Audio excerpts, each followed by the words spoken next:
Isu yang paling menonjol ketika ini ialah pemecatan saya sebagai ahli PAS dan pengguguran saya sebagai ahli Exco Kerajaan Negeri Selangor. Seperti yang telah saya nyatakan sebelum ini, saya terperanjat dan bersedih dengan keputusan drastik yang dibuat oleh pimpinan tertinggi parti. Setahu saya, apa juga perbezaan pendapat di antara saya dengan parti telah pun diharmonikan dan dianggap telah selesai. Saya telah dijemput menemui ketiga-tiga pimpinan tertinggi parti, iaitu Tuan Guru Mursyidul Am Datuk Nik Aziz Nikmat, Timbalan Mursyidul Am Datuk Dr. Harundin, dan Presiden Parti Tuan Guru Datuk Seri Abdul Hadi Awang. Pertemuan yang penuh dengan kemesraan itu berlangsung di Kota Baru pada 27 Disember 2011 yang lalu. Tuan Guru Mursyidul Am menyatakan rasa terharu beliau dengan tindakan memohon maaf saya kerana menarik balik kenyataan yang boleh menyinggung ahli dan penyokong PAS. Atas nama pertemuan Mahabbah, beliau telah mencadangkan diadakan kenduri besar di peringkat pusat PAS Pusat dengan ahli-ahli menyumbang untuk menjayakan kenduri tersebut. Di pihak beliau sendiri, kenduri kecil telah diadakan di JKR 10 sempena pertemuan Mahabbah tersebut. Kes melibatkan saya dengan parti telah diharmonikan dengan sepenuhnya. Bagi saya, pemecatan saya sebagai ahli PAS adalah kerana saya menyentuh kes Datuk Seri Anwar Ibrahim dan Himpunan 901. Saya telah menasihatkan ahli-ahli PAS, khususnya mahasiswa-mahasiswi, supaya tidak menghadiri himpunan tersebut. Kes tersebut adalah kes peribadi melibatkan seorang pemimpin. Bagi saya, mahasiswa-mahasiswi sepatutnya menumpukan perhatian kepada pengajian berikutan dengan minggu peperiksaan yang sedang berjalan ketika itu. Perlu disebutkan, kenyataan saya dilihat selari dengan kehendak Tuan Guru Presiden PAS sendiri yang tidak menggalak dan tidak juga melarang ahli menyertai perhimpunan tersebut. Timbalan Presiden PKR yang berhormat Saudara Azmin Ali melenting dengan kenyataan tersebut dan meminta pucuk pimpinan PAS segera memecat saya. Keesokan harinya, Jawatankuasa PAS Pusat bersidang dan memutuskan secara drastik bahawa saya telah dipecat daripada menjadi ahli PAS tanpa memberi peluang dan ruang kepada saya membela diri terhadap tuduhan-tuduhan yang saya sendiri pun tidak dimaklumkan sehingga hari ini. Pemecatan saya itu tidak menggunakan prosedur yang biasa diamalkan oleh mana-mana pertubuhan, termasuk pertubuhan politik. Lazimnya tertuduh diberi peluang untuk membela diri terhadap tuduhan-tuduhan bertulis yang dikenakan kepada pihak tertuduh. Bagi saya, PAS Pusat yang sepatutnya mengamalkan prinsip-prinsip Islam dalam berorganisasi telah tidak mematuhi prinsip-prinsip tersebut di atas. Jelas keputusan itu dibuat secara otokratik, tidak demokratik dan menyimpang daripada asas-asas mengurus manusia dalam organisasi mengikut prinsip-prinsip Islam. Saya yakin Datuk Seri Presiden dan lain-lain pimpinan ulama faham tentang asas-asas disiplin melibatkan manusia dalam organisasi berpandukan kepada Islam, tetapi pengaruh golongan parasit dalam PAS begitu kuat sehingga pucuk pimpinan terpaksa tunduk kepada mereka. Inilah yang sedang berlaku dalam PAS. Golongan parasit dengan jumlah yang lebih besar dan menggunakan strategi yang licik telah berjaya mengubah arah tuju PAS termasuk dalam kes pemecatan saya ini.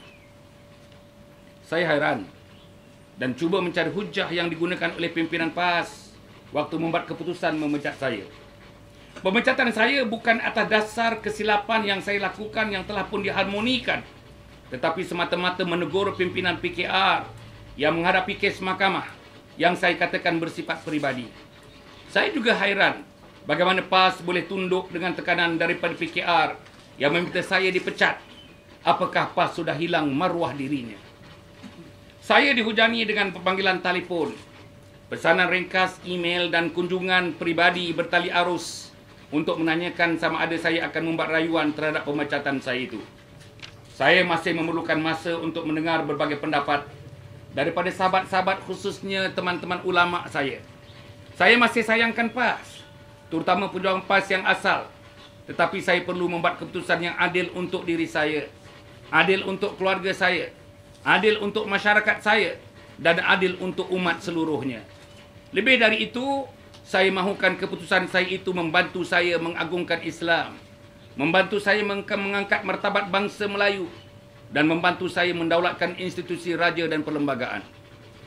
Dalam apa keadaan pun, saya telah dan akan terus berjuang baik di dalam maupun di luar PAS. Peluang dan ruang terbuka luas untuk saya. Tidak sesempit seperti yang dijangkakan oleh setengah pihak. Akan saya gunakan sepenuhnya. Saya gembira hidup untuk Islam dan saya redha mati bersama dengan Islam.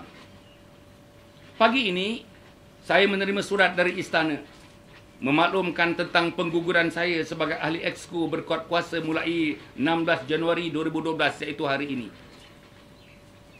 Di peringkat ini, saya merasakan bahawa tarikh pengguguran itu sebenarnya bercanggah dengan kuat kuasa keahlian saya sebagai ahli PAS yang sepatutnya tamat pada hari akhir tempoh rayuan.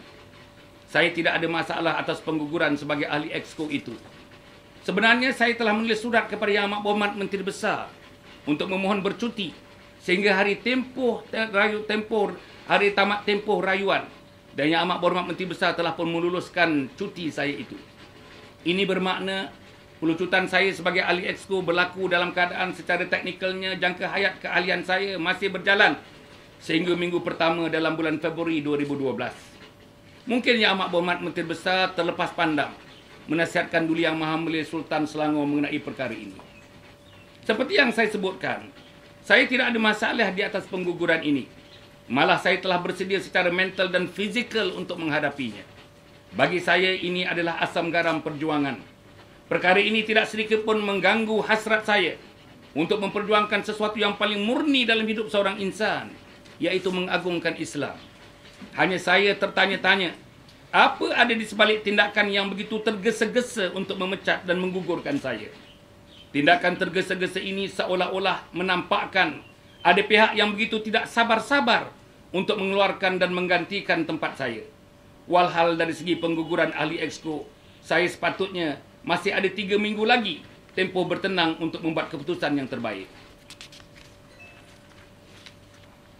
Kepada rakan-rakan Exco yang lama dan yang baru, ingin saya mencoretkan satu pesanan supaya berhati-hati memegang amanah mentadbir negeri Selangor.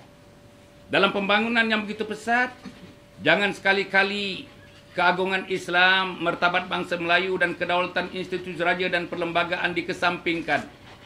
Itulah amanah pertama dan utama. Menyisihkannya berarti saudara sekalian sudah mengkhianati kuasa dan tanggungjawab yang diamanahkan kepada saudara-saudara. Akhirnya kepada ahli dan penyokong PAS, kembalikanlah PAS ke landasan asalnya, iaitu membangunkan masyarakat berlandaskan Al-Quran, As-Sunnah, Ijma' dan Qiyas. Ahli dan pendukung PAS mesti berani mengambil langkah positif dan tegas untuk membebaskan PAS daripada cengkaman golongan parasit yang mempunyai agenda tersendiri untuk kepentingan peribadi dan kelompok mereka.